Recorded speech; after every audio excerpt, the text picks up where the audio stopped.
આજે વહેલી સવારે ભીડે બ્રિજ વિસ્તારમાં અંડા બુર્જીના સ્ટોલ પર નદીમાં પાણી વધી જવાના કારણે ત્યાં કામ કરતા 3 ઈસમો પાણીમાં ફસાયા હતા। તે દરમિયાન તેઓને વીજ કરંટ લાગતા હોસ્પિટલમાં ખસેડ્યા હતા। આજે વહેલી સુમારે ભીડે બ્રિજ વિસ્તારમાં અંડા ભુરજીના સ્ટોલ ઉપર નદીમાં પાણી વધી જવાના કારણે અંડા ભુરજીમાં કામ કરતા 3 ઈસમો ફસાઈ ગયા હતા। અંડા ભુરજીમાં કામ કરતા 3 ઈસમોને વીજ કરંટ લાગતા તેમને હોસ્પિટલમાં દાખલ કરવામાં આવ્યા હતા। આજે સવારે ડોક્ટરે તેઓને મૃત જાહેર કર્યા હતા। ભારે વરસાદના કારણે પુણેમાં ભારે પૂરનો સામનો કરવો પડી રહ્યો છે। ઘણા વિસ્તારોમાં પાણી ઘૂંટણસમા ભરાઈ ગયા છે। રસ્તાઓ અને રહેણાંક સોસાયટીઓમાં પણ પાણી ભરાઈ ગયા છે, જેના કારણે રોજિંદા જીવનમાં ભારે વિક્ષેપ સર્જાયો છે। ભારે વરસાદના કારણે પુણેમાં સુરક્ષાના કારણોસર આગામી 2 દિવસ શાળાઓ બંધ રાખવાનો નિર્ણય કરાયો છે। પૂરના કારણે ઘણી દુકાનો અને ધંધા રોજગાર પણ બંધ થઈ ગયા છે। ઇમરજન્સી સેવાઓ હાઈ એલર્ટ ઉપર છે અને રહેવાસીઓને ઘરની અંદર રહેવા અને બિનજરૂરી મુસાફરી ટાળવાની સલાહ આપવામાં આવે છે। સાર્વજનિક વાહન વ્યવહારને ખરાબ રીતે અસર થઈ છે। ઘણા માર્ગો અસ્થાયી રૂપે બંધ છે। સ્થાનિક સરકાર સહાય પૂરી પાડવા અને દરેકની સલામતી સુનિશ્ચિત કરવા સખત મહેનત કરી રહી છે।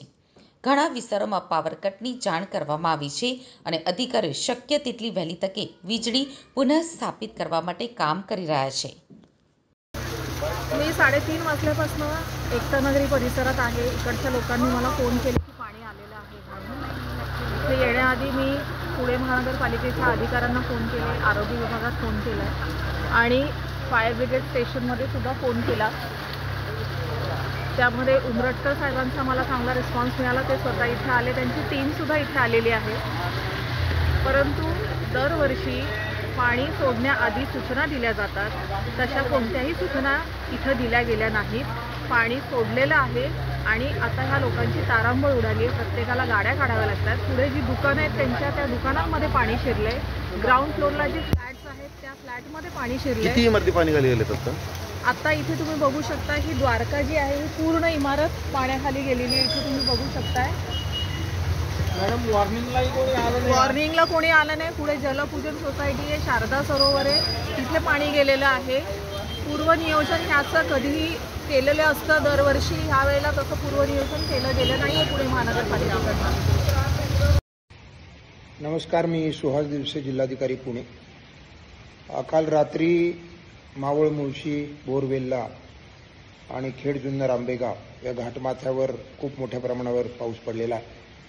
विशेषतः खडकवासला धरण क्षेत्रामध्ये पावसाचं प्रमाण खूप जास्त आहे आणि त्यामुळं खडकवासल्यामधून साधारणपणे आज सकाळपासून 35,000 क्युसेकपेक्षा जास्त पाणी सोडलेलं आहे आणि ते 40-45 हजारापर्यंत जाऊ शकतं।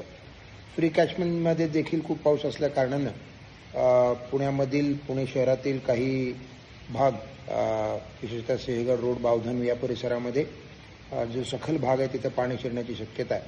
आणि या पार्श्वभूमीवर आम्ही जिल्हा प्रशासनानं खेड, जुन्नर, आंबेगाव येथील घाटमाथ्यावरील जी गावं आहेत त्या गावातील शाळा, मावळ, मुळशी, बोरवेल्ला, खडकवासला, पुणे शहर आणि पिंपरी चिंचवड शहरामधील सर्व शाळांना आम्ही सुट्टी जाहीर केलेली आहे।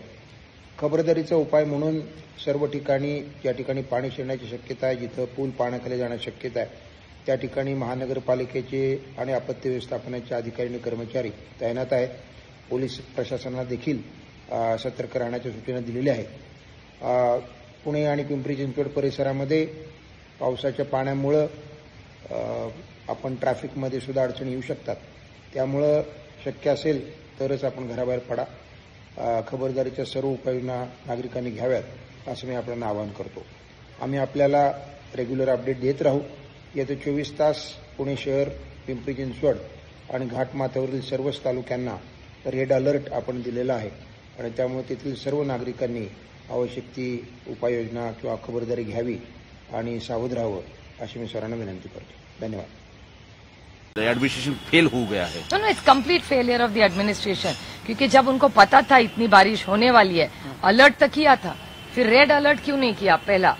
और दूसरा, जब पानी छोड़ने वाली थी सरकार तब आधा पौना घंटा एक तो बिजली बंद करनी चाहिए थी पूरे एरिया की, क्योंकि 3 लोग इलेक्ट्रिक्यूट होके उन्होंने जान गंवाई है अभी।